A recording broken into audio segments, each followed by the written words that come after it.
Eu sou Carolina Alves, agradeço a sua companhia e peço, siga e inscreva-se no canal NBP News. Informação independente que conecta você ao poder.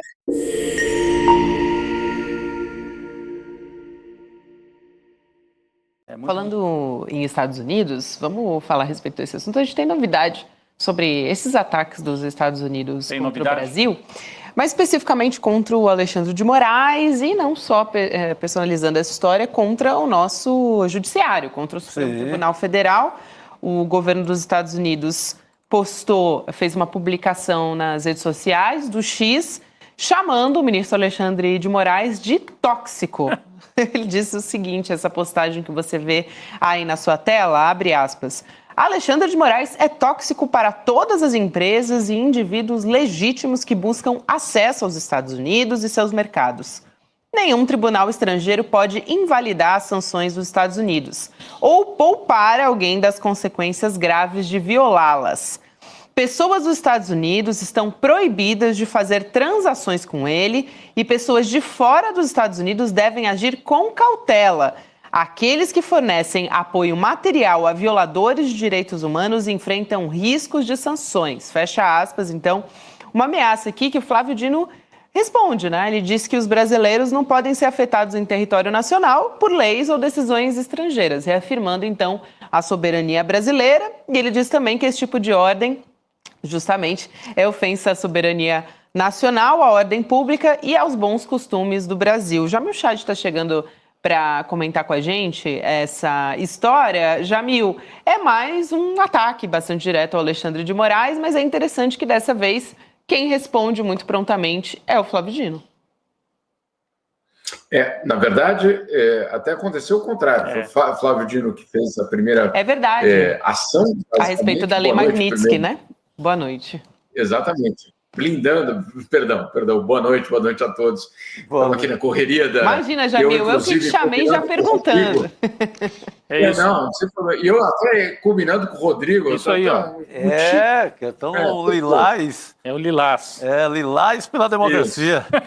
Às terças usamos lilás. Agora, o que aconteceu? O Flávio Dino, então, foi lá e basicamente tomou uma decisão usando um outro caso, justamente sobre Brumadinho, sobre Mariana, etc., e, claro, puxando para a questão da extraterritorialidade. Não um tribunal internacional, ou um tribunal estrangeiro, perdão, não é um tribunal internacional, um tribunal estrangeiro, no caso americano ou de qualquer outro lugar do mundo, não pode tomar uma decisão que seja válida em território brasileiro sem que ela seja homologada pelo STF. Parece tão óbvio. Parece tão claro tudo isso, né? Que você fala, bom, em que outro lugar do mundo seria assim? Não, nenhum outro lugar do mundo. Bom, mas qual é o grande problema? O problema é justamente com a Lei Magnitsky, que então impõe a autoridades estrangeiras sanções que acabam afetando a vida financeira ou até mesmo em outros aspectos daquela pessoa em diversos países ou, na verdade, de forma muito profunda. No caso, com os bancos, com cartão de crédito, etc, etc. Muito bem. O que acontece? O governo americano vai lá e responde ao Flávio Dino dizendo, não, olha, Alexandre de Moraes é tóxico, mas esse tóxico a gente precisa entender o que significa. É tóxico para as empresas americanas. Então, por exemplo, o Chico, que tem o seu conglomerado lá nos Estados Unidos, se ele fizer um acordo, um contrato, vender ou comprar, ou qualquer tipo de negociação com Alexandre de Moraes que está sob sanção, as empresas dele nos Estados Unidos sofrerão, portanto, multas e até, eventualmente, uma expulsão do mercado americano, claro, por conta dessa relação dele com Alexandre de Moraes. Então, obviamente, uma tentativa de dizer para as empresas americanas, e inclusive para as empresas brasileiras, Gabi, dizendo, olha, não cheguem perto de Alexandre de Moraes, porque ele é tóxico. Se você fizer qualquer relação com ele, você não terá o direito de ter relações comerciais, econômicas e financeiras no mercado americano. Claro, é uma ameaça seríssima, sem dúvida nenhuma.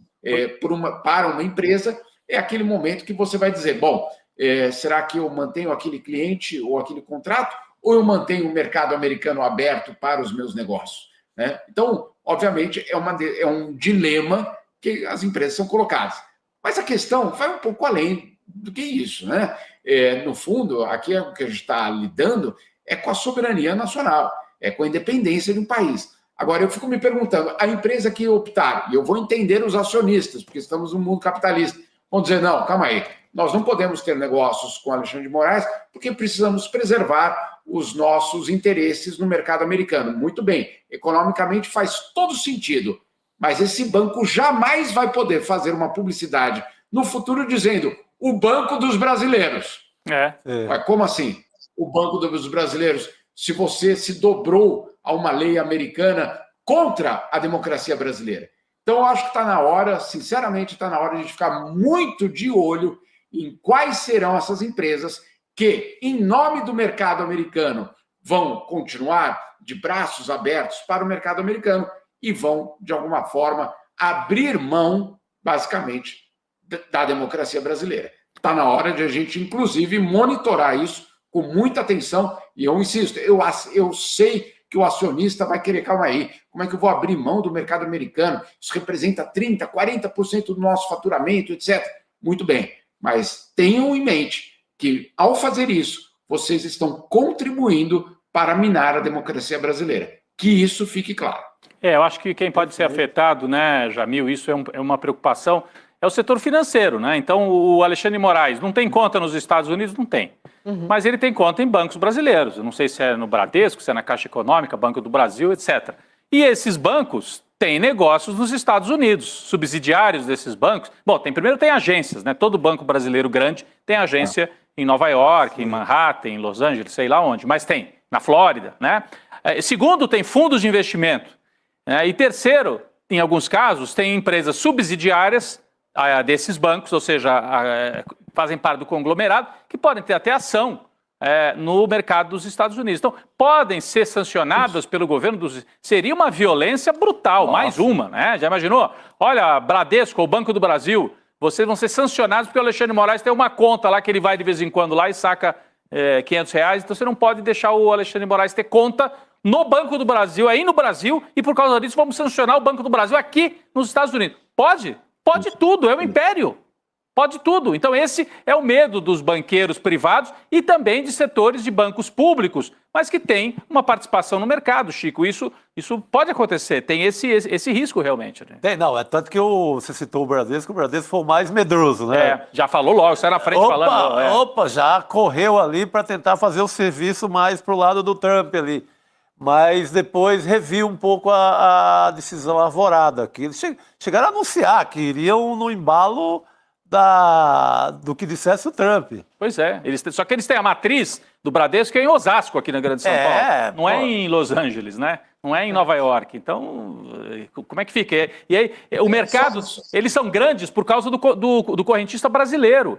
Claro, do comércio brasileiro, das pessoas daqui. Da taxa de juros brasileira. Da taxa de juros. É isso, então. Só que na hora H eles vão se render à lei e à determinação. Não é nem uma lei nesse caso, né? É uma determinação do Poder Executivo lá dos Estados Unidos. Então é uma situação realmente bastante complicada. Eu entendo, né, que seja complexo para o gestor do banco, mas é isso. Mostra, quando a gente falava de imperialismo, as pessoas, imperialismo é coisa antiga, não existe mais. Tá aí, ó, tá em cima da mesa, didaticamente, o que é império, gente. É o ataque ao Alexandre de Moraes e agora são nós vamos falar, acho que daqui a pouco também com o Jamil, essa questão da Venezuela, né, a ameaça à Venezuela, enfim, gravíssimo. Eu não sei se o Jamil também quer comentar sobre essa questão dos bancos, né, acho que ele fez uma menção de fazer sua intervenção também. Vai lá, Jamil. Não, é só isso, o Rodrigo tem toda a razão. Esse é um império explicitamente colocando todas as suas garras, todas as suas ambições imperiais. O que nós estamos vendo aqui, e não é no caso brasileiro, mas é de uma forma geral, porque, claro, vocês têm acompanhado aí o caso de Alexandre de Moraes, mas eu posso te dizer que eu recebo todos os dias, isso eu não estou exagerando, todos os dias eu recebo uma atualização dos novos nomes de pessoas pelo mundo inteiro que passam a ser alvos da lei Magnitsky. Tá? Todos os dias o governo americano atualiza a lei com novos nomes. E aí você tem desde afegãos, passando por africanos, russos, enfim, gente do mundo inteiro. Né? Ou seja, a lei Magnitsky sendo usada e abusada justamente nesse caminho de um império que coloca de uma forma muito crua, muito explícita, que sim, o objetivo é defender os seus interesses e ponto final. Independente e doa quem doer. Ponto final. Agora, o que eu tenho insistido é que isso coloca, obviamente, um dilema. Um dilema para bancos, um dilema para um governo, um dilema para partidos políticos, um dilema para a imprensa, um dilema para o cidadão, que é, calma aí, então, em nome dos lucros deste ano, nós vamos, então, ceder? É isso mesmo?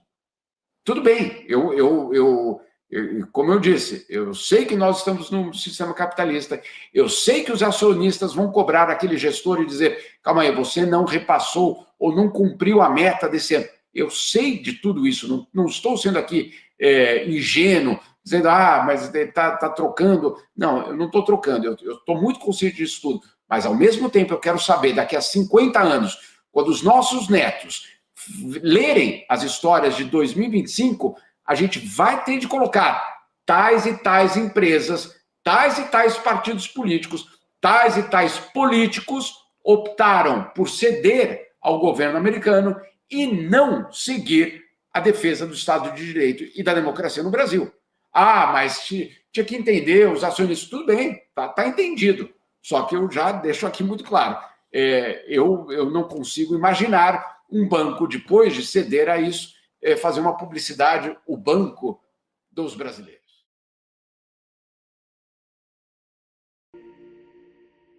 Eu sou Carolina Alves, agradeço a sua companhia e peço, siga e inscreva-se no canal NBP News. Informação independente que conecta você ao poder.